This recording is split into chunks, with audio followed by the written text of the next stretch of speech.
CM Vijay AIADMK Shanmuga ಬಣ ಇದೆಯಲ್ಲ ಇದು ಘೋಷಣೆಯನ್ನ ಮಾಡಿದೆ. ಸಿಎಂ ವಿಜಯ್ ಅವರಿಗೆ ಬೆಂಬಲವನ್ನ ಘೋಷಣೆ ಮಾಡಿದೆ ಷಣ್ಮುಗಂ ಬಣ.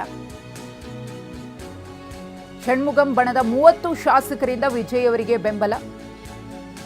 ಸಿವಿ ಷಣ್ಮುಗಂ ನೇತೃತ್ವದ ಬಂಡಾಯ ಶಾಸಕರಿಂದ ಇದೀಗ ಟಿವಿಕೆಗೆ ಬೆಂಬಲ ವ್ಯಕ್ತವಾಗಿದೆ. ಜನಾದೇಶ ವಿಜಯ್ ಅವರ ಪರವಾಗಿದ್ದು ನಾವು ಅದನ್ನು ಗೌರವಿಸುತ್ತೇವೆ ಎಂದಿದ್ದಾರೆ.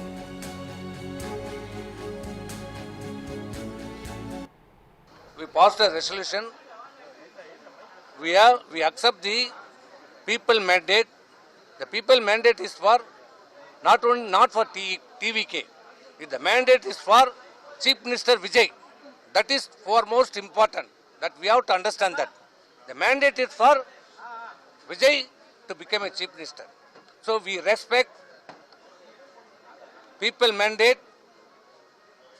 So to respect the people mandate, we wholeheartedly congratulate, first of all we congratulate Chief Minister Thiru Vijay, and wholeheartedly we as a AIADMK party and AIADMK legislative party support and extend our support to the TVK government headed by Chief Minister. MGR ಸ್ಥಾಪಿಸಿದ್ದ ಅಣ್ಣಾ ಡಿಎಂಕೆ ಪಕ್ಷ ಇಬ್ಬಾಗವಾಗುತ್ತಾ? ಎರಡು ಭಾಗವಾಗುತ್ತಾ ಅಣ್ಣಾ DMK? ಟಿವಿಕೆಗೆ ಬೆಂಬಲಿಸುವ ವಿಚಾರದಲ್ಲಿ ಇದೀಗ ಅಣ್ಣಾ DMK ನಡುವೆ ಭಿನ್ನಾಭಿಪ್ರಾಯ ಏರ್ಪಟ್ಟಿದೆ. ಈ ಪಳನಿಸ್ವಾಮಿ ವಿರುದ್ಧ ಷಣ್ಮುಗಂ ಬಣದ 30 ಶಾಸಕರು ಬಂಡಾಯ ಎದ್ದಿದ್ದಾರೆ. ಇಪಿಎಸ್ ಪರ 17 ಶಾಸಕರಿದ್ರೆ ಷಣ್ಮುಗಂ ಅವರ ಪರ 30 ಶಾಸಕರಿದ್ದಾರೆ. ಸದನದ ನಾಯಕನಾಗಲು ಇಚ್ಛಿಸಿದ್ದ ಈ ಪಳನಿಸ್ವಾಮಿಗೆ ಹಿನ್ನಡೆಯಾಗಿದೆ. ವೇಲುಮಣಿಯನ್ನ ಸದನದ ನಾಯಕನನ್ನಾಗಿ ಆಯ್ಕೆಗೆ ಇದೀಗ ನಿರ್ಧಾರವನ್ನು ತೆಗೆದುಕೊಳ್ಳಲಾಗಿದೆ. ಅಣ್ಣಾ ಡಿಎಂಕೆಯ ಷಣ್ಮುಗಂ ಬಣ ನಾವು ತುಂಬ ಹೃದಯದಿಂದ ವಿಜಯ್ ಅವರಿಗೆ ಬೆಂಬಲವನ್ನು ಕೊಡ್ತೇವೆ, ಜನಾದೇಶದ ಪರವಾಗಿ ನಾವು ನಿಲ್ತೀವಿ ಅಂತ ಅಧಿಕೃತವಾಗಿ ಅನೌನ್ಸ್ ಅನ್ನು ಮಾಡಿದ್ದಾರೆ. ತಮ್ಮ ನಿರ್ಣಯವನ್ನು ಈಗಾಗಲೇ ತಿಳಿಸಿದ್ದಾರೆ ಬಹಿರಂಗವಾಗಿ. ಹಾಗಾಗಿ ಅಣ್ಣಾ ಡಿಎಂಕೆ ಇಬ್ಬಾಗವಾಯ್ತಾ ಅನ್ನೋ ಪ್ರಶ್ನೆ. ಎಂಜಿಆರ್ ಸ್ಥಾಪನೆ ಮಾಡಿದಂತಹ ಅಣ್ಣಾ ಡಿಎಂಕೆಯಲ್ಲಿ ಇದೀಗ ಒಳಕುಂಟಾಗಿದೆ. ಆರಂಭದಲ್ಲೇ ಷಣ್ಮುಗಂ ಬಣ ಟಿವಿಕೆಗೆ ಬೆಂಬಲವನ್ನು ಸೂಚಿಸ್ತೇವೆ ಅಂತ ಹೇಳಿದರು. ಅದಾದಮೇಲೆ ಒಂದಷ್ಟು ರಾಜಕೀಯ ಬೆಳವಣಿಗೆಗಳಾಯಿತು. ಎಲ್ಲೋ ಒಂದು ಕಡೆ ಡಿಎಂಕೆ ಜೊತೆಗೆ ಹೋಗಬಹುದು ಅಂತಿದ್ರು. ಆದರೆ ಬದಲಾದ ರಾಜಕೀಯ ಚಿತ್ರಣದಲ್ಲಿ ಇದೀಗ ಅಣ್ಣಾ ಡಿಎಂಕೆಯ ಷಣ್ಮುಗಂ ಬಣ ವಿಜಯ್ ಅವರ ಟಿವಿಕೆಗೆ ಬೆಂಬಲವನ್ನು ಕೊಟ್ಟಿದೆ. As a majority member elected Thiru SP Velumani as a floor leader as a AIADMK floor leader, and also as a majority member elected Thiru SP Velumani as a floor leader as a AIADMK floor leader, and also as a majority member. ಪಳನಿಸ್ವಾಮಿಯವರ ವಿರುದ್ಧ ಷಣ್ಮುಗಂ ಪರೋಕ್ಷವಾಗಿ ವಾಗ್ದಾಳಿಯನ್ನು ನಡೆಸಿದ್ದಾರೆ.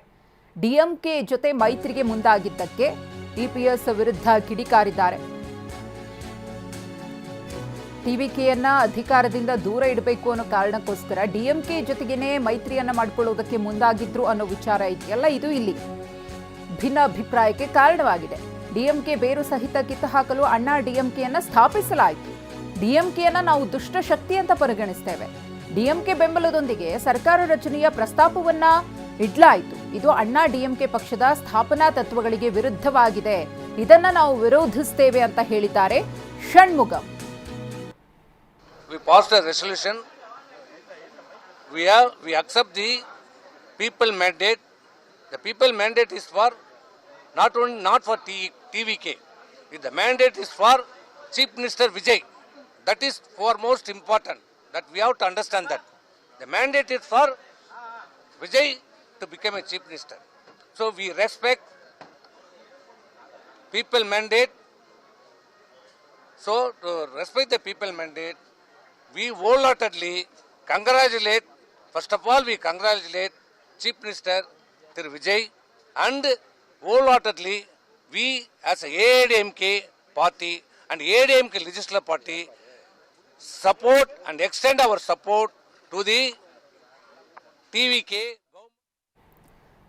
ಇದು ಷಣ್ಮುಗಂ ಅವರ ಮಾತು. ನಾವು ವಿಜಯ್ ಅವರಿಗೆ ಬೆಂಬಲವನ್ನು ಸೂಚಿಸ್ತೇವೆ, ನಾವು ಒಪ್ಕೊಂಡಿದ್ದೇವೆ, ಜನಾದೇಶಕ್ಕೆ ನಾವು ಕೂಡ ತಲೆಬಾಗ್ತೇವೆ, ಹಾಗಾಗಿನೇ ಟಿವಿಕೆಯ ವಿಜಯ್ ಅವರಿಗೆ ನಮ್ಮ ಸಂಪೂರ್ಣ ಬೆಂಬಲ ಇರುತ್ತೆ ಅಂತ ಹೇಳಿದ್ದಾರೆ. ಇನ್ನು ಸಿಎಂ ವಿಜಯ್ಗೆ ಶಾಸಕರ ಬೆಂಬಲ 150ಕ್ಕೆ ಏರಿಕೆ. ಟಿವಿಕೆಯನ್ನು ಬೆಂಬಲಿಸಲು ಅಣ್ಣಾ ಡಿಎಂಕೆಯ 30 ಶಾಸಕರು ನಿರ್ಧಾರವನ್ನು ತೆಗೆದುಕೊಂಡಿರುವುದರಿಂದ ಇದೀಗ ಒಟ್ಟು ಸಂಖ್ಯಾಬಲ ವಿಜಯ್ ಅವರ ಬಳಿ 150 ಇದ್ದಂತಾಗುತ್ತೆ. ಅಣ್ಣಾ ಡಿಎಂಕೆ ವಿ ಷಣ್ಮುಗಂ ಬಣದ 30 ಶಾಸಕರು ಬೆಂಬಲವನ್ನ ಸೂಚಿಸಿದ್ದಾರೆ. ಪಳನಿಸ್ವಾಮಿಯವರ ವಿರುದ್ಧ ಸಿಡಿದೆದ್ದು ಅಣ್ಣಾ ಡಿಎಂಕೆ ಷಣ್ಮುಗಂ ಇದೀಗ ನಿರ್ಧಾರವನ್ನ ತೆಗೆದುಕೊಂಡಿದ್ದಾರೆ. ಟಿವಿಕೆಗೆ ಬೆಂಬಲ ನೀಡಿದರೂ ಚುನಾವಣೆಗಳಲ್ಲಿ ನಾವು ಸ್ವತಂತ್ರವಾಗಿ ಸ್ಪರ್ಧೆಯನ್ನ ಮಾಡ್ತೀವಿ ಅಂತಾನೂ ಅವರು ಹೇಳ್ಕೊಂಡಿದ್ದಾರೆ. ಮುಂಬರುವ ಚುನಾವಣೆಗಳಲ್ಲಿ ಅಣ್ಣಾ ಡಿಎಂಕೆ ಸ್ವತಂತ್ರವಾಗಿ ಸ್ಪರ್ಧೆಯನ್ನ ಮಾಡುತ್ತೆ. ಆದರೆ ಈಗ ನಮ್ಮ ಸಂಪೂರ್ಣ ಬೆಂಬಲ ಏನಿದ್ರು ದಳಪತಿ ವಿಜಯ್ ಅವರಿಗೆ ಅನ್ನೋದನ್ನು ಸ್ಪಷ್ಟಪಡಿಸಿದ್ದಾರೆ. ಅಣ್ಣಾ ಡಿಎಂಕೆ ಶಾಸಕಾಂಗ ಸಭೆಯಲ್ಲಿ ನಿರ್ಣಯ ಅಂಗೀಕಾರ ಆಗಿದೆ. ಮತ್ತೊಂದು ಕಡೆ ಪಳನಿಸ್ವಾಮಿಯವರ ವಿರುದ್ಧವೂ ಕೂಡ ಷಣ್ಮುಗಂ ಆಕ್ರೋಶವನ್ನು ವ್ಯಕ್ತಪಡಿಸಿದ್ದಾರೆ. ಈ ನಿರ್ಧಾರವನ್ನು ತೆಗೆದುಕೊಳ್ಳುವುದಕ್ಕೆ ಏನು ಕಾರಣ ಅನ್ನೋದನ್ನು ಕೂಡ ಅವರು ಹೇಳಿದ್ದಾರೆ. ಡಿಎಂಕೆ ಜೊತೆಗೆ ಮೈತ್ರಿಯನ್ನು ಮಾಡಿಕೊಂಡು ಸರ್ಕಾರವನ್ನು ರಚನೆ ಮಾಡುವಂತಹ ಪ್ರಸ್ತಾಪವನ್ನು ಮುಂದಿಟ್ಟಾಗ ಅದನ್ನು ಒಪ್ಕೊಳ್ಳೋದಕ್ಕೆ ಹೇಗೆ ಸಾಧ್ಯ? ಡಿಎಂಕೆಯನ್ನು ಬೇರ್ ಸಮೇತ ಕಿತ್ತು ಹಾಕಬೇಕು ಅಂತ ಅಣ್ಣಾ ಡಿಎಂಕೆಯನ್ನು ಸ್ಥಾಪನೆ ಮಾಡಲಾಯಿತು. ಇವತ್ತು ಯಾವುದೋ ಉದ್ದೇಶದಿಂದ ನೀವು ಡಿಎಂಕೆ ಜೊತೆಗೇ ಸರ್ಕಾರವನ್ನು ರಚನೆ ಮಾಡ್ತೀವಿ ಅಂತ ಹೋದರೆ ಅದನ್ನು ನಾವು ಒಪ್ಕೊಳ್ಳೋಕೆ ರೆಡಿ ಇಲ್ಲ ಅಂತ ಹೇಳಿದ್ರು. 2 ಬಣಗಳಾಗಿ ಒಡೆದು 2 ಹೋಳಾದ ಅಣ್ಣಾ ಡಿಎಂಕೆ ಪ್ರಧಾನ ಕಾರ್ಯದರ್ಶಿ ಹುದ್ದೆಯಿಂದ ಪಳನಿಸ್ವಾಮಿಯನ್ನ ತೆಗೆಯಲು ಸೈನ್ ಮಾಡಿದ್ದಾರೆ. ಪಳನಿಸ್ವಾಮಿ ವಿರುದ್ಧ ಷಣ್ಮುಗಂ ಬಣದ ಶಾಸಕರಿಂದ ಸಹಿ. ಅಣ್ಣಾ ಡಿಎಂಕೆಯ ಷಣ್ಮುಗಂ ಬೆಂಬಲಕ್ಕೆ 30ಕ್ಕೂ ಹೆಚ್ಚು ಶಾಸಕರು ನಿಂತುಕೊಂಡಿದ್ದಾರೆ. ಎಡಪ್ಪಾಡಿ ಪಳನಿಸ್ವಾಮಿ ಪರ ಕೇವಲ 17 ಶಾಸಕರು ಮಾತ್ರ ಇದ್ದಾರೆ.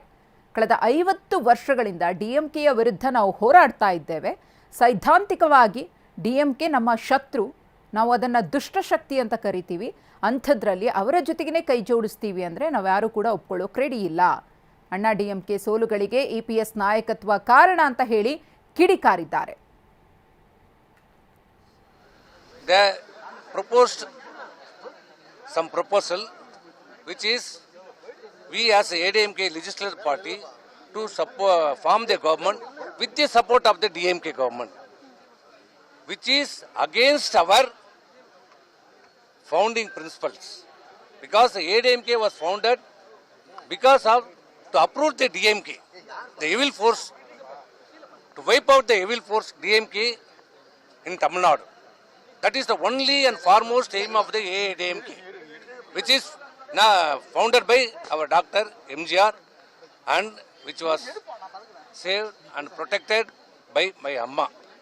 But now some proposal which is against our principle, basic principle of our party. To align with the DMK, we are not, our legislative parties and party men are against to that proposal. We opposed.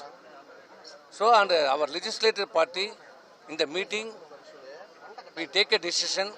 It is against our party interest. If we align with the DMK, ADMK will be wiped out in future. So we are against. So we are, as a legislature party, passed a resolution against that proposal, and also legislative party as a majority member elected Thiru SP Velumani as a floor leader as a ADMK floor leader. ಈ ಕುರಿತು ಮತ್ತಷ್ಟು ಮಾಹಿತಿಯನ್ನು ಕೊಡೋದಕ್ಕೆ ನಮ್ಮ ಪ್ರತಿನಿಧಿ ಹರೀಶ್ ಇದೀಗ ನೇರ ಸಂಪರ್ಕದಲ್ಲಿದ್ದಾರೆ. ಹರೀಶ್, ವಿಜಯ್ ಅವರು ತಮಗಿದ್ದಂತಹ ಎಲ್ಲ ಸಂಕಷ್ಟಗಳು ಅಡೆತಡೆಗಳನ್ನು ದಾಟಿ ಸಿಎಂ ಆದರೂ, ಅದರ ಜೊತೆಗೆ ವಿಧಾನಸಭೆಯಲ್ಲಿ ಸ್ಪೀಕರ್ ಮತ್ತು ಡೆಪ್ಯೂಟಿ ಸ್ಪೀಕರ್ ಆಯ್ಕೆಯೂ ಕೂಡ ನಡೆದು ಹೋಯಿತು. ಆದರೆ ಸದ್ಯಕ್ಕೆ ತಮಿಳುನಾಡು ರಾಜಕಾರಣದಲ್ಲಿ ಆಗ್ತಾ ಇರುವಂತಹ ಬಹುದೊಡ್ಡ ಬೆಳವಣಿಗೆ ಏನಪ್ಪಾ ಅಂದರೆ ಅಣ್ಣಾ ಡಿಎಂಕೆ ನಡುವೆ ಮೂಡಿರುವಂತಹ ಒಂದು ಭಿನ್ನ ಅಭಿಪ್ರಾಯ, ಅದು 2 ಭಾಗವಾಗಿ ಒಡೆದು ಹೋಗಿದೆ ಅನ್ನೋದು. ಈಗಾಗಲೇ ಬಹಿರಂಗವಾಗಿ ವಿಜಯ್ ಅವರಿಗೆ ಬೆಂಬಲವನ್ನು ಸೂಚಿಸಿದ್ದಾರೆ ಷಣ್ಮುಗಂ ಬಣ. ಮುಂದೆ ಏನಾಗುತ್ತೆ ಅಣ್ಣಾ ಡಿಎಂಕೆ ಕಥೆ ಅಂತ ತಮಿಳುನಾಡಿನಲ್ಲಿ? ಮಧುಶ್ರೀ, ಚುನಾವಣಾ ಫಲಿತಾಂಶ ಹೊರಬಂದ ಬಳಿಕ ಎಐಎಡಿಎಂಕೆಯಲ್ಲಿ ಈಗ ಗೊಂದಲ ಶುರುವಾಗಿರುವಂತಹದ್ದು. ಸ್ಪಷ್ಟವಾಗಿ 2 ಬಣಗಳಾಗಿ ಇಬ್ಬಾಗ ಆಗಿದೆ ಎಐಎಡಿಎಂಕೆ. ಒಂದು ಬಣ ಹೇಳ್ತಿದೆ ಟಿವಿಕೆ ವಿಜಯ್ ಅವರ ಸರ್ಕಾರಕ್ಕೆ ಬೆಂಬಲ ಕೊಡಬೇಕು ಅಂತ, ಇನ್ನೊಂದು ಬಣ ಹೇಳ್ತಿದೆ ಇಲ್ಲ, ಯಾವುದೇ ಕಾರಣಕ್ಕೂ ಟಿವಿಕೆ ಸರ್ಕಾರಕ್ಕೆ ಬೆಂಬಲ ಕೊಡಬಾರ್ದು ಅನ್ನುವಂಥದ್ದು ಹೇಳ್ತಾ ಇದೆ.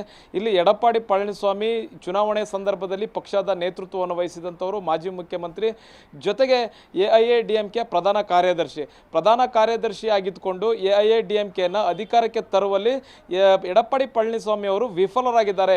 ಹಾಗಾಗಿ ಅವ್ರು ಯಾವುದೇ ಕಾರಣಕ್ಕೂ ಪಕ್ಷದ ನೇತೃತ್ವವನ್ನು ವಹಿಸ್ಕೊಳ್ಬಾರ್ದು ಅಂತ ಷಣ್ಮುಗಂ ಅವರ ಬಣ ಈಗ ಒತ್ತಡವನ್ನು ಹೇರ್ತಾ ಇದೆ. ಸ್ಪಷ್ಟವಾಗಿ ಇಬ್ಬಾಗ ಆಗಿರುವಂತಹದ್ದು. ಬಹು ಮುಖ್ಯವಾಗಿ ಈಗ 47 ಶಾಸಕರು AIADMKಯಲ್ಲಿದ್ದಾರೆ. ಅದರಲ್ಲಿ 30 ಶಾಸಕರು ಷಣ್ಮುಗಂ ಬಣದ ಪರವಾಗಿ ಗುರುತಿಸ್ಕೊಂಡಿದ್ದಾರೆ. ಕೇವಲ 17 ಶಾಸಕರು ಮಾತ್ರ ಪಳನಿಸ್ವಾಮಿ ಅವರ ಬಣದಲ್ಲಿ ಗುರುತಿಸ್ಕೊಂಡಿರುವಂತಹದ್ದು. ಅವರಲ್ಲಿ 2 ಬೇಡಿಕೆ ಇರುವಂಥದ್ದು. ಒಂದು, ಪಳನಿಸ್ವಾಮಿ ಅವರು ಆ ಪ್ರಧಾನ ಕಾರ್ಯದರ್ಶಿ ಹುದ್ದೆಯಿಂದ ಇಳಿಬೇಕು, ಮತ್ತು ಅವರು AIADMK ಶಾಸಕಾಂಗ ಪಕ್ಷದ ನಾಯಕ ಆಗಬಾರ್ದು, ಮತ್ತು AIADMK ಪಕ್ಷ ಏನಿದೆ ಇದು TVKಗೆ ಬೆಂಬಲವನ್ನು ಕೊಡಬೇಕು. ಈ 3 ಷರತ್ತುಗಳಿರುವಂತಹದ್ದು ಷಣ್ಮುಗಂ ಬಣ. ಆದರೆ ಎಡಪ್ಪಾಡಿ ಪಳನಿಸ್ವಾಮಿ ಅವರು ಯಾವುದಕ್ಕೂ ಕೂಡ ಒಪ್ತಾ ಇಲ್ಲ. ಹಾಗಾಗಿ ಈ 30 ಜನರ ಶಾಸಕರ ಆ ಗುಂಪು ಈಗ ನೇರವಾಗಿ TVK ವಿಜಯ್ ಅವರಿಗೆ ಬೆಂಬಲವನ್ನು ಕೊಡಲಿಕ್ಕೆ, TVK ಸರ್ಕಾರಕ್ಕೆ ಬೆಂಬಲವನ್ನು ಕೊಡಲಿಕ್ಕೆ ಈಗ ನಿಂತಿರುವಂಥದ್ದು. ಷಣ್ಮುಗಂ ಅವರು ಸ್ಪಷ್ಟವಾಗಿ ಹೇಳಿದ್ದಾರೆ, TVK ಪಕ್ಷ ಒಂದು ಜನಾದೇಶದಿಂದ ಸರ್ಕಾರ ರಚನೆ ಮಾಡಿದೆ, ಜನರ ಅಭಿಪ್ರಾಯ TVK ಪಕ್ಷದ ಪರವಾಗಿದೆ, ಹಾಗಾಗಿ ನಾವು ಅವರಿಗೆ ಬೆಂಬಲ ಕೊಡುವಂಥದ್ದು ಸೂಕ್ತ ಅನ್ನುವಂಥದ್ದು ಹೇಳಿದ್ದಾರೆ. ಮತ್ತು ಇನ್ನೊಂದು ಆಘಾತಕಾರಿ ವಿಷಯವನ್ನು ಷಣ್ಮುಗಂ ಅವರು ಹೊರಹಾಕಿರುವಂತಹದ್ದು, ಎಡಪ್ಪಾಡಿ ಪಳನಿಸ್ವಾಮಿ ಅವರು DMK ಜೊತೆ ಸೇರಿ ಮುಖ್ಯಮಂತ್ರಿ ಆಗೋದಕ್ಕೆ ಹೊರಟಿದ್ರು. DMK ಹಾಗೂ ಅಣ್ಣಾ DMK ಎರಡೂ ಪಕ್ಷಗಳು ಸೈದ್ಧಾಂತಿಕ ವಿರೋಧಿಗಳು, ರಾಜಕೀಯ ಶತ್ರುಗಳು. ಕಳೆದ 50 ವರ್ಷದಿಂದ ರಾಜಕೀಯ ಶತ್ರುತ್ವ ನಮ್ಮ 2 ಪಕ್ಷಗಳ ಮಧ್ಯೆ ಇದೆ. ಈಗ ಹೋಗಿ ಒಂದಾಗೋಣ, ನಾನು ಮುಖ್ಯಮಂತ್ರಿ ಆಗ್ತೀನಿ ಅಂತಂದ್ರೆ ಅದನ್ನೇ ಒಪ್ಪೋದಕ್ಕೆ ಹೇಗೆ ಸಾಧ್ಯ? ಹಾಗಾಗಿ ನಮ್ಮ ವಿರೋಧ ಇತ್ತು. ಹಾಗಾಗಿ ನಮ್ಮ 30 ಶಾಸಕರ ಬಣ TVK ವಿಜಯ್ ಅವರಿಗೆ ನಾವು ಬೆಂಬಲ ಕೊಡ್ತೀವಿ ಅನ್ನುವಂಥದ್ದು ಹೇಳ್ತಾ ಇದ್ದಾರೆ.